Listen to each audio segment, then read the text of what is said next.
This is the very nature of the false ego. It acts as a red herring to distract us from the freedom we truly have. For this psychic parasite to survive, it must supply us with a chemical that will cause us to remain dependent upon it. In this case, the sustenance is our conscious energy. And in order for us to feed it to the parasite, the chemical of fear causes humanity to crave protection and defense.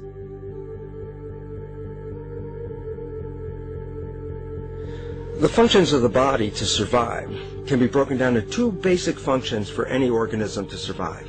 You have to be able to grow, maintain yourself, take care of your biology, but you also must be able to protect yourself. So that if you're just growing and you can't protect yourself, you'll become food for something else. So the survival involves a balance between growth and protection. Through the history of human civilization and through human evolution, we recognize that our nature is to be in a state of growth, and that our protection is only supposed to be used to, help us out of that threatening moment. You can't be in growth and in protection at the same time. So the significance is, when we see a need of protection, the stress hormones in the body shut off the blood vessels in our viscera, or gut, which is the part of the body for growth. Well, the issue is, if you took the blood from the viscera and moved it out to the arms, then you left no blood in the viscera. That means no growth. But you're ready to fight. And when your fighting is finished, then the blood returns back to the viscera and you grow again. But in the world that we live in today, it's 24/7 fear.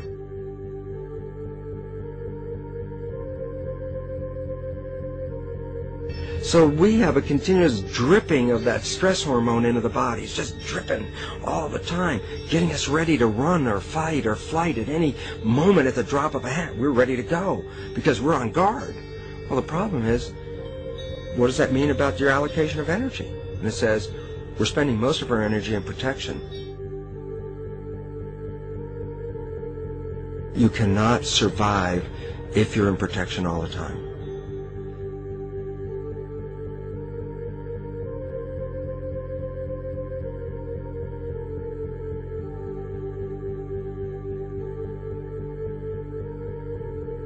And if the parasite can control the nature of the fear, it can then create a fear among us that only it can defend us against. A recent physical manifestation of this comes from Zbigniew Brzezinski, former Secretary of State who also supported President Barack Obama. In his book, The Grand Chessboard, he states, as America becomes an increasingly multicultural society, it may find it more difficult to fashion a consensus of foreign policy issues, except in the circumstance of a truly massive and widely perceived direct external threat. Even the Reichsfuhrer of the Nazi Party, Hermann Göring, sums up this game of supply and demand perfectly when he stated, "The people can always be brought to the bidding of the leaders. That is easy. All you have to do is tell them they are being attacked and denounce the peacemakers for lack of patriotism and exposing the country to danger." It works the same in any country. It also works the same in every individual psyche. Just remember that the false ego has only one desire: to become greater and more powerful than the true self.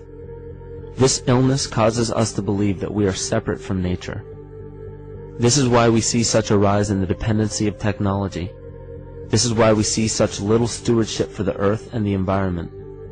And this is why we see bigotry, racism, sexism, and every other form of discrimination possible that leads to crime, violence, wars, and eventually, the global destruction of the organism.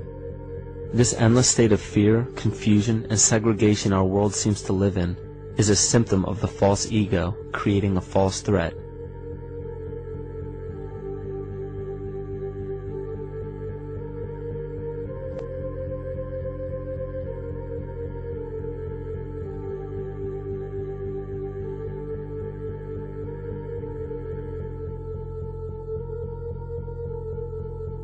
Many of the United States presidents have blood relations with each other.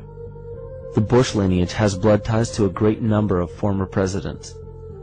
George Washington, Millard Fillmore, Franklin Pierce, Abraham Lincoln, Ulysses Grant, Rutherford Hayes, James Garfield, Grover Cleveland, Teddy Roosevelt, William Taft, Calvin Coolidge, Herbert Hoover, Franklin Roosevelt, Richard Nixon, and Gerald Ford. Michael Tessarion points out in his work that Bush is closely related to every European monarch on and off the throne, and has kinship with every member of Britain's royal family. Bush's family tree can be documented as far back as the early 15th century. He has a direct descent from Henry III and from Henry VIII's sister Mary Tudor. He is also descended from Charles II of England. And we also find that George W. Bush is a direct descendant of Godfrey de Bouillon. Godfrey was the first king of Jerusalem after he recaptured it from the Saracens, which was the name for the Islamic faith during the Middle Ages. It is interesting to note that the current occupation of the United States in the Middle East was re-established by the same family, George Bush Sr. in 1991, and again by George Bush Jr. in 2003. George Bush Jr. is then found to be a cousin to both opposing candidates of his 2 terms in office, Al Gore and John Kerry. Democratic President Barack Obama also has blood ties with George W. Bush, as well as Gerald Ford, Lyndon Johnson, Harry Truman, James Madison, and the British Prime Minister Sir Winston Churchill. On the opposing side of the 2008 presidential ballot, John McCain is descended from Robert the Bruce, King William I of Scotland, and also Godfrey de Bouillon. Probably one of the most interesting facets of the bloodline relations is the fact that the whole British royal family has descent from the Muslim prophet Muhammad through the Arab kings of Seville. This bloodline was passed through the kings of Portugal, Castile, and eventually down to King Edward IV. This is a very, very different story from what you hear the media pumping out every day, being this idea of lineal superiority.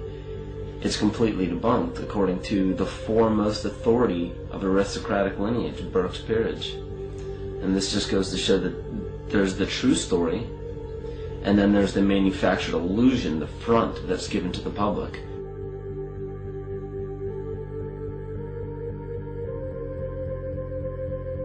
These blood ties go on and are documented thoroughly through literature such as Burke's Peerage and other comparable books. The point of all of this is that we find not just the same people, but the same intent within the people who have held high positions of monarchy, dynasty, aristocracy, and democracy in the past and present, and they are all related by a physical and symbolic link. This bloodline carries the symbol of our illness.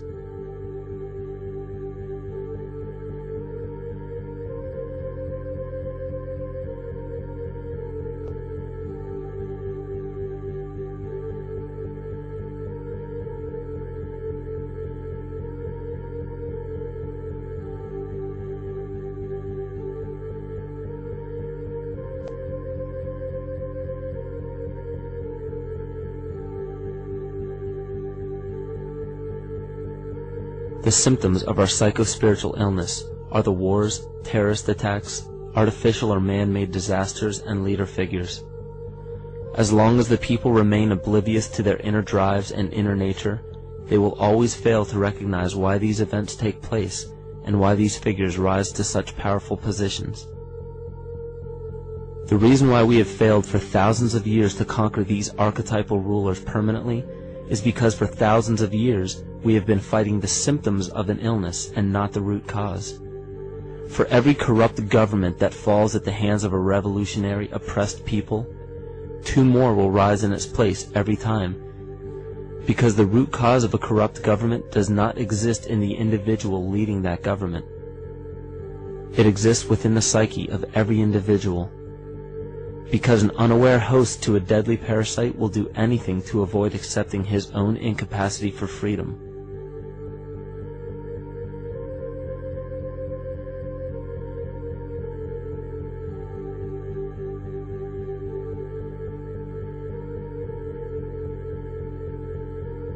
We are so bereft of sanity in this world that those few who simply stop projecting onto others and begin facing their own demons are seen as neurotic.